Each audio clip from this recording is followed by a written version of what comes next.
So, a maths teacher, presenter Bobby Seagull is here. Good morning. Morning. Good morning. So, you haven't had a look through some of the papers for us. Where are you taking us first? So first thing, we're going to the Mail, page 53, and the story is about looking at airlines and how clean they are. So which the consumer... I know. Do you want to close your ears? Oh, it's going to make me squirm, this, I think. So it's a sensible question. So which, the Consumer magazine asked passengers which airlines they rated as good in terms of cleanliness. And in terms of the top ones, were the ones with the long-haul sort of luxury flyliners. But at the bottom, sort of, you can probably guess what came at the bottom. It was the quick turnaround Budget airlines like Ryanair. Only 42% of customers reckon that their planes were clean. The problem with doing Can I just say, looking through this, the advice from Which says you could choose another airline if you're on one that's bad on the list. Yeah. You could take some cleaning wipes with you, or or they say you might want to wear a biohazard suit. Could do the suit. Which might be a little inappropriate. It might take up too much luggage space. Or just wear an old onesie, if you have a onesie. Onesie. And turn it and chuck it, or just put it in a bag, ready to bring back home. Some words for us. Fernticles, spindle shanks. Have you looked at this? No, I I haven't looked at it yet. What is Are you a coochie-pawed blatherskite? Are you not doing this one? Yeah, it's oh, a story. Sorry.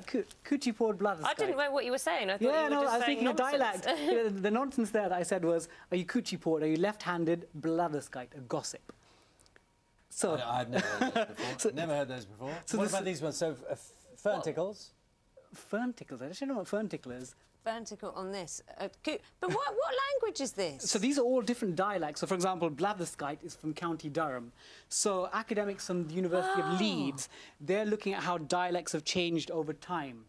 And the reason why this is a story is back in the 1950s, 9 field workers went around England looking at words for everyday objects. And it's quite extensive. They asked 1,300 questions, went to 300 locations, and had 400,000 responses. And now the University of Leeds are trying to update this. So they're going to actually people that are potentially descendants of these people who actually gave the initial survey and trying to find out, are certain words still in use? A fernticle. Fernticles are freckles. Freckles? Oh. Yeah. Freckles. I can't find what a spindle shank is. Yeah, I'm looking through here, looking for a spindle shank. Haven't got that so far. We'll try and find it. Need to know I'll take us on to another story in the meantime. School bands. School bands tagged for being too rough. Explain. Yes. So as a school teacher, I was particularly interested by the story. So a school in Brighton has said that we are banning tag, the game, because there are certain children that have escalated and it caused sort of kerfuffles and scuffles to get along. It's the joy of tag. Yeah.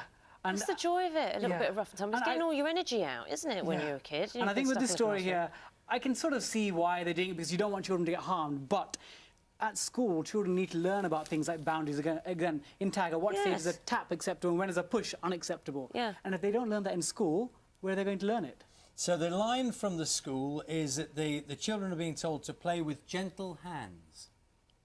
That's what I'm saying. So it says it doesn't mean no touching, but if you're banning tag, you should be allowed to play tag. That's an innocent childhood game. I think it's extreme. I was always a bit rough when I was playing tag. The thing about that, of course, is often there's another side of the story. You don't know exactly why that particular school has ruled it now. Maybe something has happened. They probably have a different account of things from maybe what appears on the face of it. Yeah, I would say, like, don't throw the baby out with the bathwater, because in this case, if there's children being excessively aggressive, then challenge those children and punish them appropriately, but not ban it for all children. That I think is extreme. So, a story about courage. Yes. So if you haven't heard of Charlie Maxey, you will do very soon. So I think a year ago, he posted on Instagram a picture of a boy and a horse having a discussion about courage and what it means to ask for help.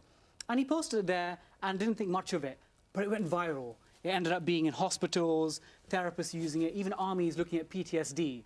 And since then, publishers have asked him to publish a book on, I think, the boy, the mole, the fox, and the horse. And it's all looking about issues of courage, when it sort of, actually, it takes a strong person to ask others for help. Yes, because what we maybe people have known for years and years, courage comes in all sorts of shapes and sizes, doesn't it? It can be a little thing, it can be a big thing. Exactly. And again, historically, we've considered courageous people as the ones to stand up and say, I'm going to stand for my rights. But also there are people that think, oh, I'm really struggling.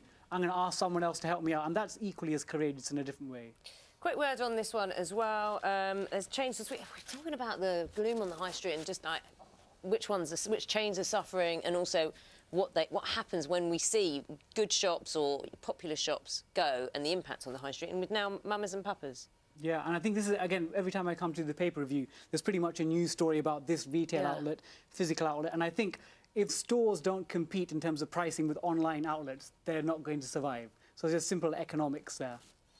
Yeah, the high street, I mean, it's a story we do a lot here on Breakfast. Real struggle for the high street, isn't it? It is, and I think it's, ultimately, the businesses will go where the consumers are. If we're all buying online, then the physical stores are going to be suffering. I've got the answer to spindle shank. It's the joy of wearing an earpiece sometimes. I think it's a very rare joy, but sometimes there's a joy. I will tell you, we have a spindle shank on the team. On the team this morning. What's a spindle shank? So he's... Someone who's delightful and charming, easy to work with. Yes. Is that correct? Is that me? Yes. Is that right? Yes. Really? John Watson is a spindle shank, our sports presenter this morning. It's someone with long, slender legs. Long, slender legs. Short legs. I don't really qualify there. There you go. He's a very tall man, John, as you will see when he does the sport in about 10 minutes. There you go. Thanks, Bobby. Lovely having you on the sofa this morning. Good to see you.